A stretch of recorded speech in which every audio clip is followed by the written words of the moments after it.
Hello बच्चों, कैसे हैं आप सभी। तो हमने स्टार्ट कर रखा है चैप्टर नंबर 7 क्लास 6 का। आज हम करने वाले हैं पेज नंबर 169 से लेकर 173 तक एक्सप्लेनेशन और फिगर इट आउट के सवाल सारे।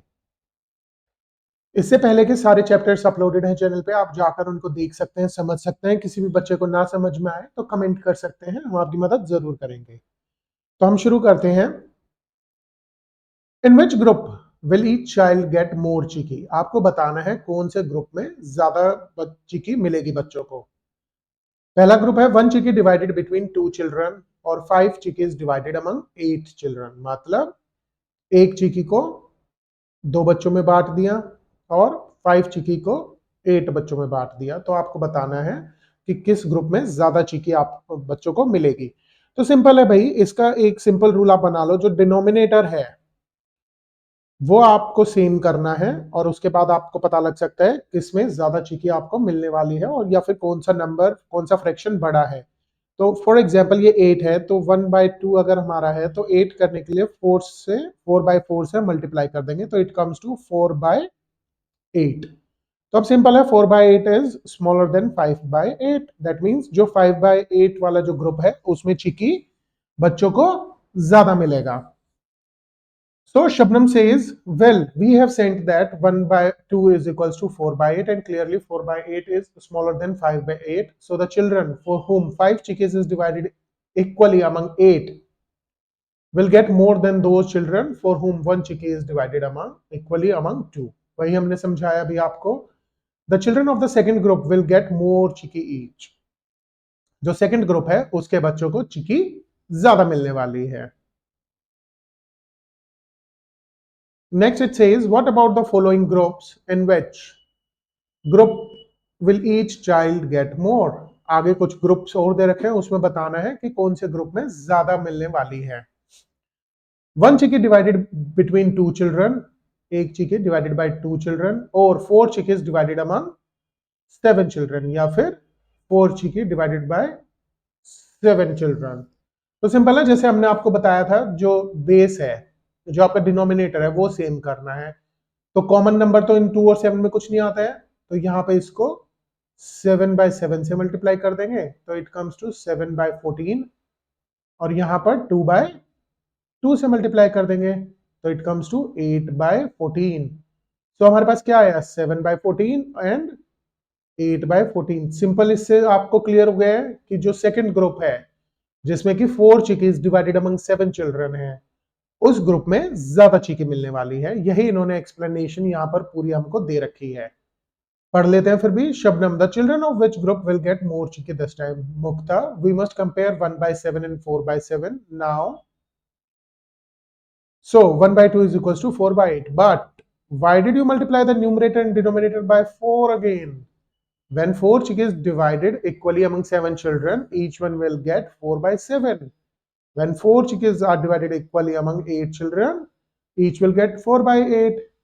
That means 4/7 is greater than 4/8. But बेटा, इसको इस तरीके से करने से अच्छा है, यही रहेगा कि हम जो है डिनोमिनेटर को हम सेम कर लेंगे। तरीका मैंने आपको अभी समझा ही दिया है कि डिनोमिनेटर को कैसे सेम करना है।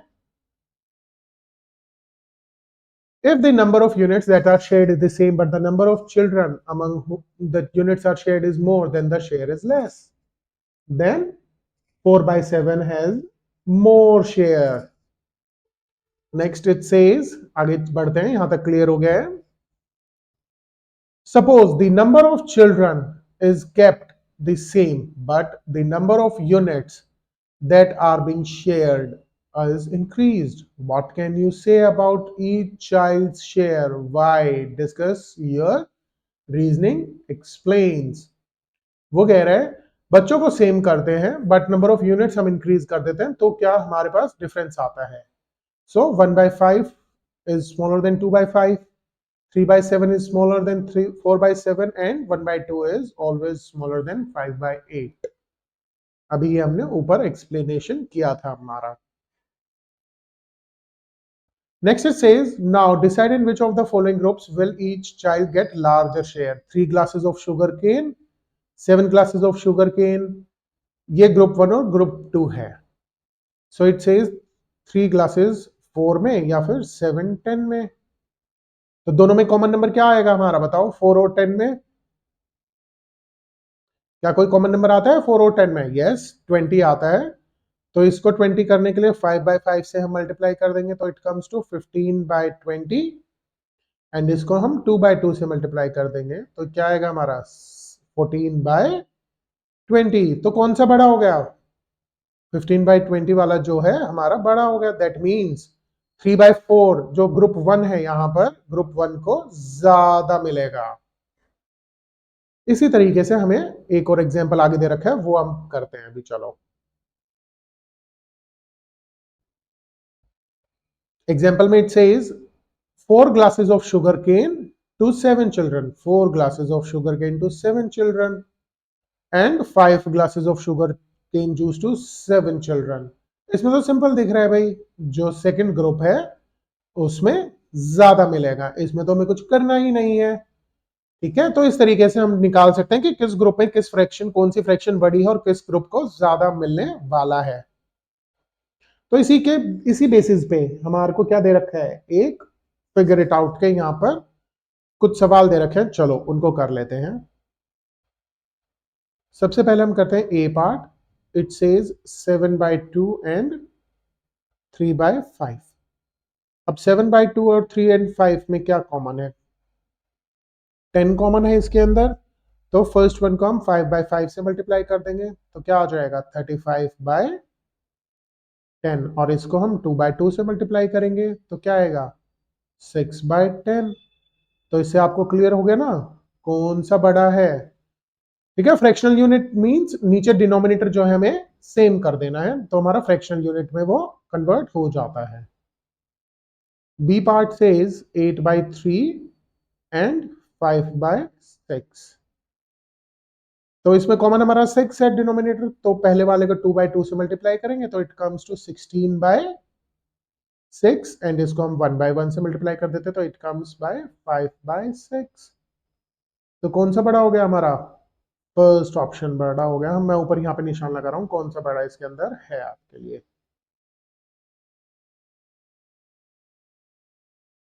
सी part what it says 3/4 and 3/5।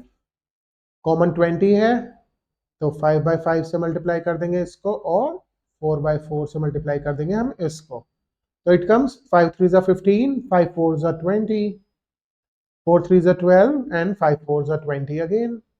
तो आपको दिख रहा होगा कि जो 3/4 है उसके अंदर ज्यादा मिल रहा है और फ्रैक्शनल यूनिट में हमने उसको कर दिया है। डी पार्ट से 6/7 एंड 8/5। इसके अंदर कॉमन क्या है? 7 5 जा 35, 35 ही कॉमन है और तो कुछ कॉमन है ही नहीं। तो फर्स्ट वन को हम 5/5 से मल्टीप्लाई करेंगे और सेकंड वन को 7/7 से। तो इट कम्स टू 30/35 एंड 8 7 जा 56 डिवाइडेड बाय 35। तो इसमें सेकंड जो ऑप्शन है वो हमारा बड़ा है, उसमें शेयर ज्यादा मिलेगा और फ्रैक्शनल यूनिट मींस डिनोमिनेटर हमने सेम कर दिया, वो आपका फ्रैक्शनल यूनिट में आ जाता है। इसी तरीके से ई पार्ट सेज 9/4 एंड 5/2। तो कॉमन हमारा क्या है इसमें 4 है तो इसको तो 1/1 से कर देंगे तो ये 9/4 अगेन और इसको 2/2 से मल्टीप्लाई कर देंगे तो it comes to 10/4। Fractional unit आ गया ना भाई। और 5/2 इज ग्रेटर देन 9/4 ये भी पता लगता है हमारे को। इससे हम बहुत सारी चीजें पता लग जाता है कौन सी फ्रैक्शन बड़ी है, किस में ज्यादा शेयर मिलेगा और फ्रैक्शनल यूनिट मींस डिनोमिनेटर हमने सेम कर लिया है उसके अंदर।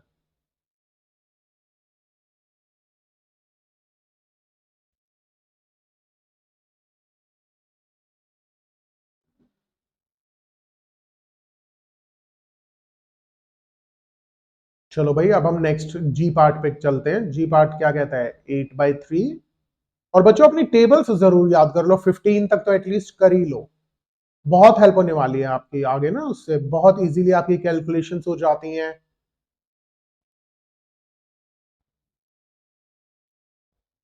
8 4 जा 32, 4 3 जा 12, 11 3 जा 33 एंड 4 3 जा 12, तो इसमें 11/4 जो है उसमें ज्यादा शेयर मिलेगा। और फ्रैक्शनल यूनिट मींस डिनोमिनेटर तो हमने सेम कर ही दिया है इसका। लास्ट पार्ट इसका सेज 13/6 एंड 1/9। तो इसमें क्या कॉमन होगा बताओ भाई? इसमें कॉमन होता है आपका 6 और 9 में 18 आता है। तो फर्स्ट वन को हम 3/3 से मल्टीप्लाई करेंगे, तो इट कम्स 13 3 जा 39 एंड 6 3 जा 18, एंड इसको हम करेंगे 2/2 से मल्टीप्लाई, तो इट कम्स टू 2/18। तो इस तरीके से हमारे जो सारे सवाल हैं फिगर इट आउट के वो कंप्लीट होते हैं। आपको कैलकुलेशन फास्ट करनी होगी, अच्छे से करनी होगी, बिना मिस्टेक के करनी होगी, तो टेबल्स याद कर लो, एटलीस्ट 15 तक तो कर ही लो भाई, उससे पहले नहीं रुकना है। चलो अब हम आगे बढ़ते हैं। आगे क्या कहता है वो? यहां तक सबको समझ में आया होगा, अच्छा लगा होगा तो जल्दी से लाइक कर दो, शेयर कर दो और सब्सक्राइब कर दो और अपने दोस्तों को सबको बता दो कितने इजी लैंग्वेज में आपको समझाया जा रहा है। नेक्स्ट टॉपिक आपका आता है expressing a fraction in lowest terms. Okay, देखो भाई फॉर एग्जांपल दे रखा है 16/20। क्या ये लोएस्ट फ्रैक्शन है, लोएस्ट टर्म है? नहीं। अभी हम इसको ऊपर नीचे डिवाइड कर सकते हैं, तो किससे डिवाइड करेंगे? 2 से, 4 से कर लेते हैं। 4 4 जा 16 एंड 4 5 जा, तो लोएस्ट फॉर्म क्या आ गई? 4/5। दैट मीन्स अब जो है ये एक दूसरे से डिविजिबल नहीं है। तो जो फ्रैक्शंस न्यूमरेटर और डिनोमिनेटर में एक दूसरे से डिविजिबल नहीं है, तो उसको हम बोलते हैं लोएस्ट टर्म्स या फिर simplest form. In any fraction, if its number and denominator have no common factor except one, common factor तभी तो नहीं होगा जब वो डिवाइड नहीं हो रहे हैं, then the fraction is said to be in lowest terms or in simplest terms. Any fraction can be expressed in lowest terms by finding an equivalent fraction whose numerator and denominator are as small as possible. किसी भी fraction को lowest form में लेके आया जा सकता है जब तक वो न्यूमरेटर और डिनोमिनेटर एक दूसरे से डिवाइड हो रहे हैं किसी कॉमन फैक्टर से। जब कॉमन फैक्टर सिर्फ 1 रह जाएगा, दैट मीन्स वो लोएस्ट फॉर्म में आ चुके हैं। जैसे कि इसमें, जैसे कि अभी हमने ऊपर देखा था 4 और 5 में कोई भी कॉमन फैक्टर नहीं है एक्सेप्ट 1, दैट मींस 4/5 जो है इज द लोएस्ट फॉर्म या फिर सिंपलेस्ट फॉर्म। इसी के बेसिस पे हमारे को कुछ फिगर इट आउट के सवाल दे रखे हैं यहाँ पर, उनको हम कर लेते हैं। फर्स्ट है 17/51। अच्छा, इस चीज में बच्चों आपको तो टेबल्स याद होने चाहिए, डिविजिबिलिटी रूल्स आपको पता होना चाहिए, तभी ये थोड़ा इजीली आपसे हो जाएंगे। जैसे अब भी 17 एक खुद प्राइम नंबर है, बट 51 उसकी टेबल में आता है, तो 17 1 जा 17 और 17 3 जा 51, तो इसका सिंपलेस्ट फॉर्म क्या हो जाएगा? लोएस्ट टर्म क्या हो जाएगा? 1/3। इसी तरीके से हम बी पार्ट करते हैं। It says 64/144। अब 64 की टेबल में तो देखो 144 आता नहीं है, लेकिन हम 2 से तो दोनों को डिवाइड कर सकते हैं, 2 तो कॉमन फैक्टर है इनका, तो 2 से करेंगे तो 232 एंड 72। अगेन 2 से हो रहा है, तो 2 से फिर से कर लेते हैं हम इसको, 16 एंड 36। अब देखो भाई ये 4 से हो रहा है, तो 4 से कर लेते हैं हम, थोड़ा इजीली हो जाएगा। 4 4 जा 16 एंड 9 4 जा 36, तो इसका लोएस्ट टर्म क्या आ गया हमारा? 4/9। बहुत ही इजी इजी सवाल है, आप अच्छे से अगर टेबल्स याद है और आपने डिविजिबिलिटी रूल पढ़ा है तो बहुत इजीली कर लेंगे। I am so sorry. अब देखो इसमें 126 और 147 है, ओड नंबर से 2 से नहीं जाएंगे, 3 से देखते हैं। 6 2 8 9, 3 से चला जाएगा, क्योंकि डिविजिबिलिटी रूल 3 का क्या कहता है? Sum of all digits should be divisible by 3। तो दोनों का डिविजिबल 3 है, तो पूरा नंबर आपका डिवाइड हो जाएगा 3 से। तो 3 4 जा 3 2 जा 3 4 जा एंड 3 9 जा। अब ये जो है 7 से डिवाइड हो जाएगा, देखो 7 6 जा 42 एंड 7 7 जा 49। ये हमारा लोएस्ट टर्म आ गया। इसीलिए हमें डिविजिबिलिटी रूल भी पता होना चाहिए, जो हमने लास्ट चैप्टर्स में एक्सप्लेन किया है, आप अच्छे से जाके उसको देख सकते हैं। लास्ट पार्ट है इसका 525 डिवाइडेड बाय 112। तो बताओ भाई ये किससे डिवाइड होता है?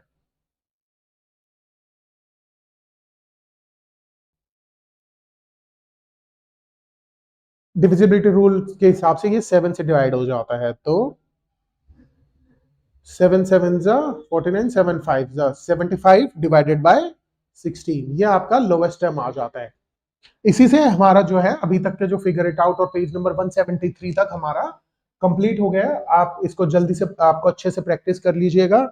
नेक्स्ट हम शुरू करेंगे पेज नंबर 73 पे ही। नेक्स्ट टॉपिक है जो कि है कंपेयरिंग फ्रैक्शंस, जिसके अंदर हम जो है फ्रैक्शंस को कंपेयर करने वाले हैं। तो बने रहिएगा चैप्टर चैनल पे, आपको सारे चैप्टर्स यहीं पे मिलेंगे और पढ़ते रहिए। कुछ ना समझ में आए तो आप कमेंट करके हमसे पूछ सकते हैं, हम जरूर आपकी मदद करेंगे। आज के लिए इतना ही बच्चों,